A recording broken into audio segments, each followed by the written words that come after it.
Hello বন্ধুরা, আজকে করলাম শীতের প্রথম বেগুন পোড়া। বেগুন পোড়া করার জন্য বেগুনটাকে ভালো করে পুড়িয়ে নিলাম, তারপর ধনেপাতা, পেঁয়াজ, লঙ্কা, নুন, সর্ষের তেল, এগুলো যে মাস্ট। এগুলো ছাড়াও রসুন পুড়িয়ে দিতে পারো, টমেটো পুড়িয়ে দিতে পারো।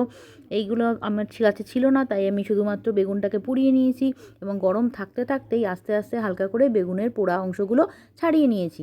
এরপরে পেঁয়াজ কুচি, লঙ্কা কুচি আর ধনেপাতা দিয়ে, সর্ষের তেল দিয়ে, নুন দিয়ে ভালো করে মেখে নিলেই রেডি হয়ে যাবে আমাদের বেগুন পোড়া মাখা বা বেগুন ভর্তা বা বেগুন মাখা, বেগুন পোড়া।